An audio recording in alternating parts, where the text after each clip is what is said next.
Longtime Taiwan resident Carrie Kellenberger has lived with several autoimmune diseases, including one called ankylosing spondylitis, since 2009. Between that and other associated illnesses, Kellenberger has been left wheelchair-bound and in pain for more than 2 decades. While a medical diagnosis is enough to get disabled persons like Kellenberger basic privileges like a disabled parking permit, Kellenberger has had to fight for the right to be recognized as a disabled person in Taiwan, and she's not the only one. She shares her story in this week's edition of Taiwan Talk. So for me right now, my day-to-day challenges, I'm housebound, and I've been housebound for over 5 years. It's really, really hard for me to leave my home. That's because many places in Taiwan are not accessible to people in wheelchairs. Right now, we would just love to be able to get a handicap parking pass to make our trips to the hospital easier. So I average 50 to 60 visits to the hospital per year. My diseases are very serious. They need to keep a check on things. They need to be checking my blood regularly and monitoring the meds that I'm on. Those visits add up. And then on top of that, my husband does things like he'll pull up to the front of the hospital entrance, unload my wheelchair, get me into my wheelchair, leave me at the front of the hospital. Then he goes and parks. Then he comes back. He pushes me to my appointment. We go and get my prescriptions. Then we do my tests. And then we reverse all of it.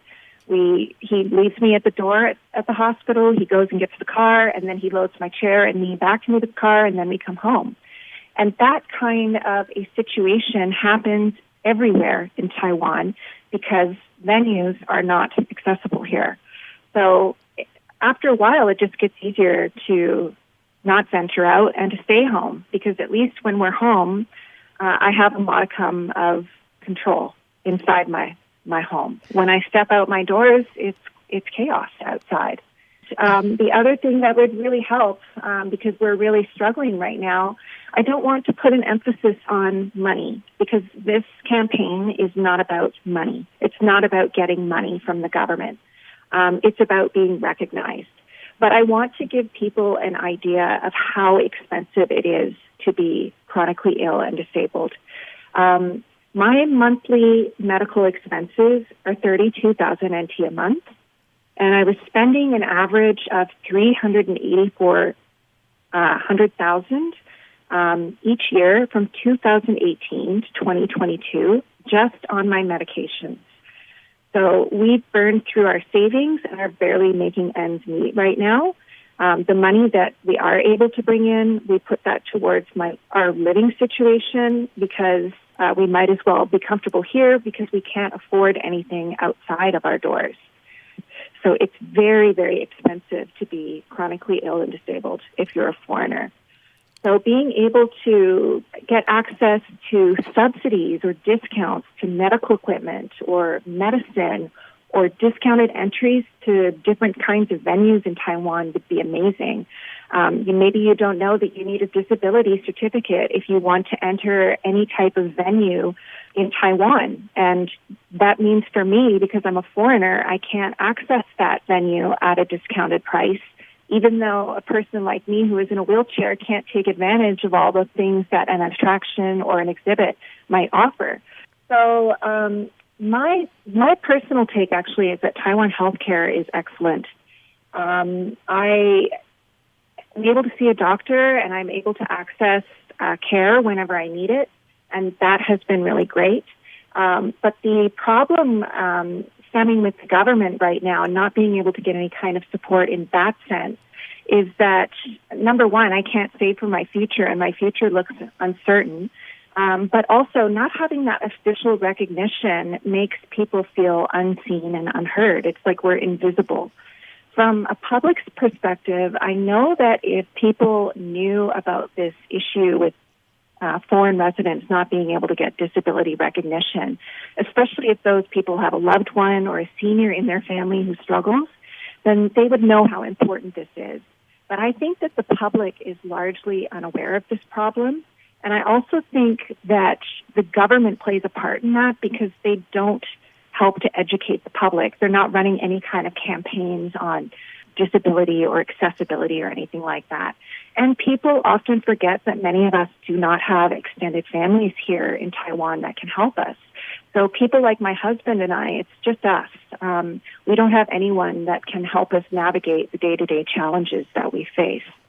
And in terms of getting back to why the government has been a challenge to work with, I want to highlight that we're really grateful that Legislator Ting-Yu Wang and Legislator Claire Wang are working on us with this.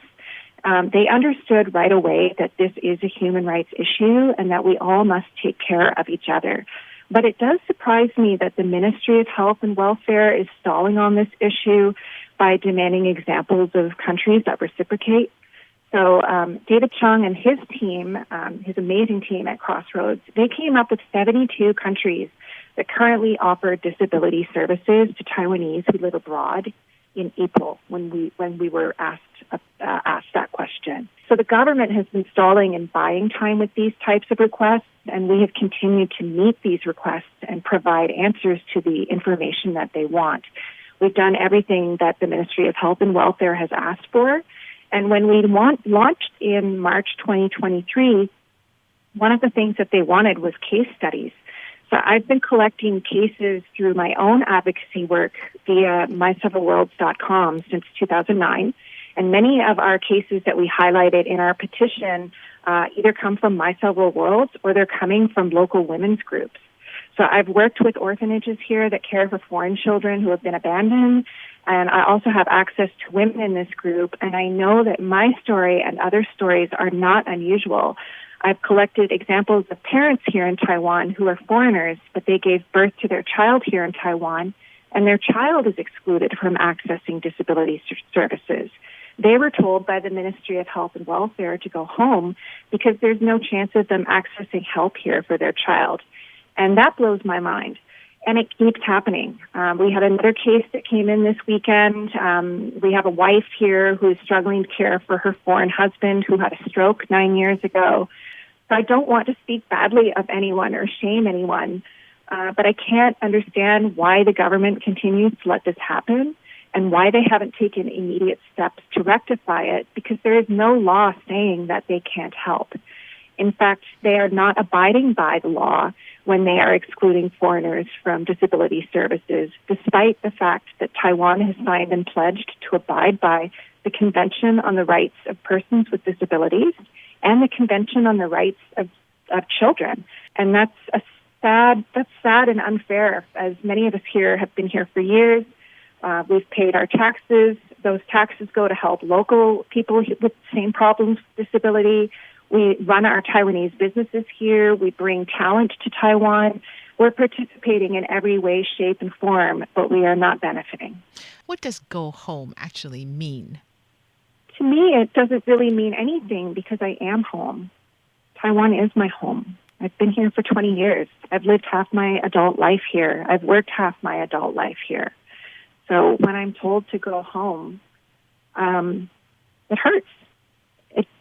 It reiterates that I'm not a part of Taiwan. I'm not a part of the community or the society here, and people don't see me as such. You are listening to Carrie Kellenberger, and that does it for this week's edition of Taiwan Talk. I'm Hope Go. Do join us again next week. Thank you for tuning in.